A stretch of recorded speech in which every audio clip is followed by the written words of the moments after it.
All right, Ashik, thanks for joining me. Now, India's aviation regulator, the Directorate General of Civil Aviation, has issued a show cause notice to pilots of Air India following serious safety concerns linked to the operation of certain flights. According to the notice dated December 29, the issues related mainly to flight AI 358 and its related operations, including flight A1357. The regulator has asked the pilots to explain within 14 days why action should not be taken against them for alleged violations of aviation safety rules. During one of the flights, the crew reportedly received system warnings and a smell of smoke was detected near one of the aircraft doors.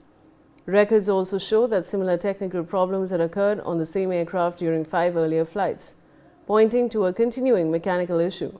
Despite these warning signs, the aircraft registered as VTNI was allowed to operate even though some of its safety equipment did not meet the required standards. The regulator said the aircraft was cleared for flight in violation of safety rules and that the pilots accepted the aircraft for operation despite being aware of the repeated problems and system weakness. I have Anand Singh joining me with more details. Anand, what more can you tell us?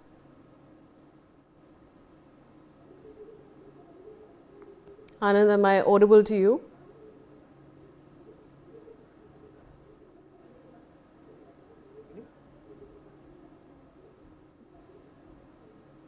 Hello. Anand, am I audible to you? Yeah, Vaishali. We're talking about India's aviation regulator who's issued a show cause notice to pilots of Air India. What more can you tell us?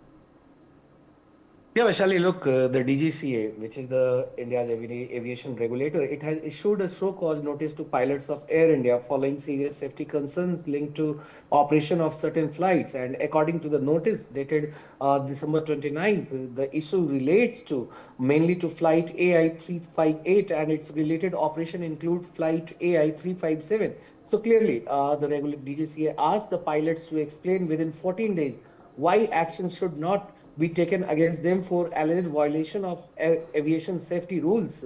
As the DGCA also said that during one of the flights, the crew reportedly received system warnings and a smell of smoke was detected near one of the aircraft doors.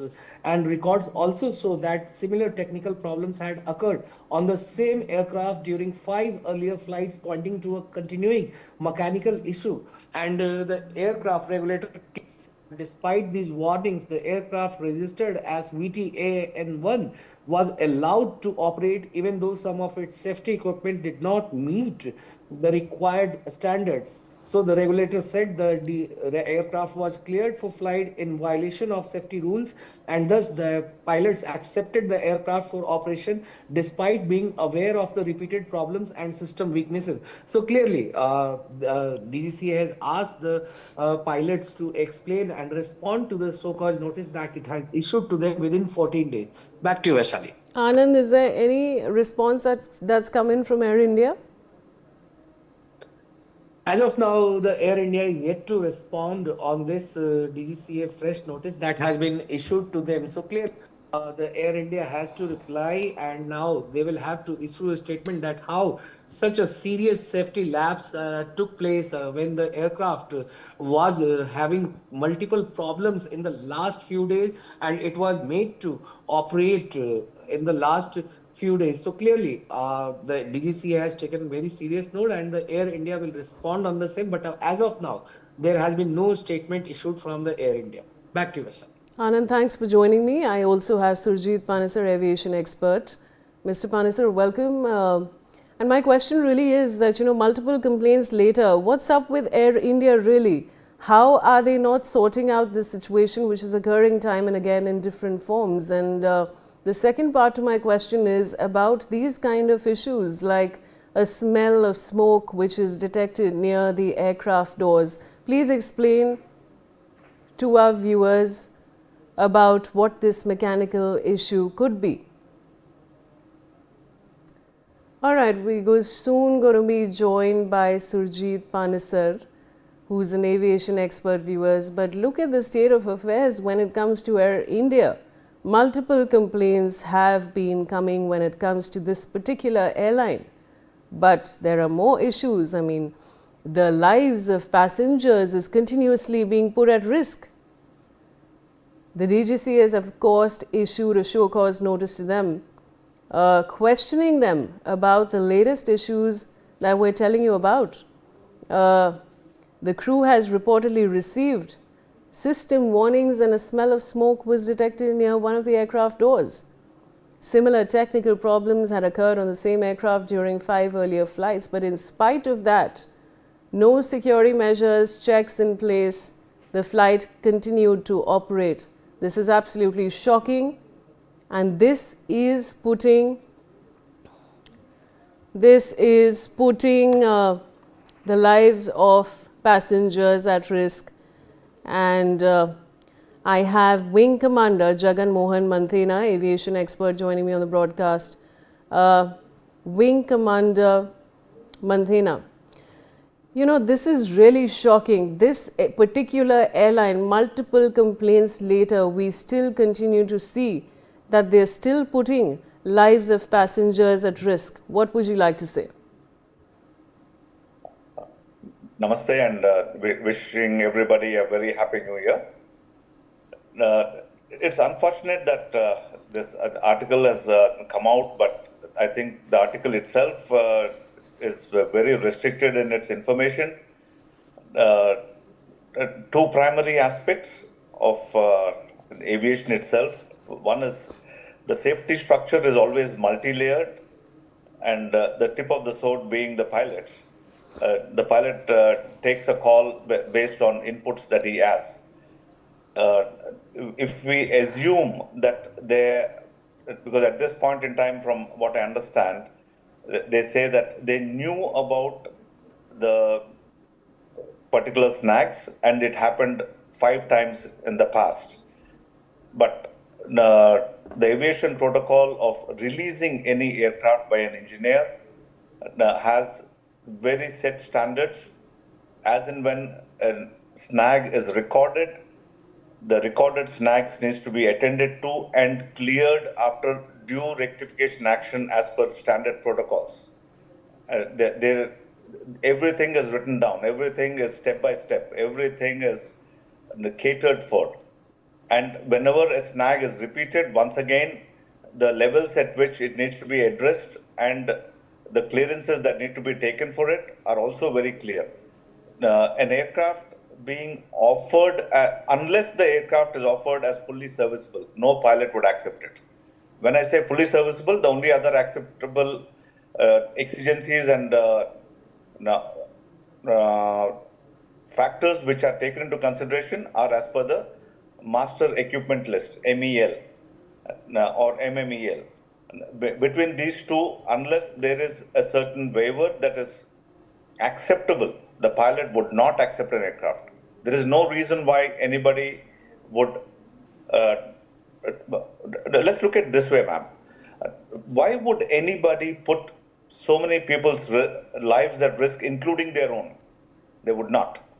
Either they have been pressured or the documentation has been such where he is forced to accept an aircraft. Thereafter, the pilot can always, yes, put it down depending on what he practically sees. What needs to be seen is in the past 5 instances, as well as this particular instance, what has been recorded by the pilots, what has been recorded by the engineers before they release the aircraft, what has been recorded among the management team, which has looked into these aspects. When a moment there is a recurring snag, any snag which is repeated more than 2 times and on the 3rd occasion, immediately the DGC gets involved. So who has done what at what stage definitely needs to be studied. I also have Captain Surjit Panisar, aviation expert, joining me on the broadcast. Now, Captain Panisar, my question to you is that, of course, there are reports of smoke near the aircraft doors, and records also show similar technical problems occurring on the Air India flight. Serious safety concerns. Now, my question really is, please explain to our viewers what kind of technical faults really are these? See, ma'am, the question is, whenever a flight is operated and lands back, the pilot reports if there's any snag in the aircraft, if he observes anything abnormal in the aircraft instrumentation, cockpit, engines, and all. He writes on the snag. There's a booklet kept on board. He writes on that. And after landing, the maintenance engineering comes down and they watch the snag written by the pilot, and they take the rectification to the snag. Next pilot who's accepting the flight, he will notice down all the snags reported earlier and the action taken by the engineer. There are certain snags which is written MEL, minimum equipment list. If it comes under MEL, he can clear the aircraft for one landing or two landing, depending on the type of snags written. And no pilot will accept unless the snags is rectified or some observations given by the engineering on the snag reported by the pilot who already operated this flight. So it is up to the engineering department who are responsible for clearing any aircraft where the pilot has reported a snag. And they should not allow any aircraft where there is a serious snag written. And it is not mentioned in the MEL that he can release the aircraft with this snag under MEL. This is my observation. All right, Captain Panesar, now my next question to you is the pilots are usually given 14 days to respond. So what happens during this explanation process? Well, the pilot who has reported the snag and goes away, it is up to the engineer who's taken the charge of the aircraft after landing to see how far he can clear the aircraft. Pilot has nothing to do. But the next pilot who's operating a flight on the same aircraft where the snag was reported, he has to observe what was the type of snag, whether it is cleared under MEL or not, or how the engineer has taken the action. The engineering department has to be consulted before taking any action for charging the airline. And then the airline has to answer how this aircraft has been cleared by the engineer. All right, Wing Commander Manthena and Captain Panesar, thank you both for joining me on the broadcast. And now, officers of the Directorate of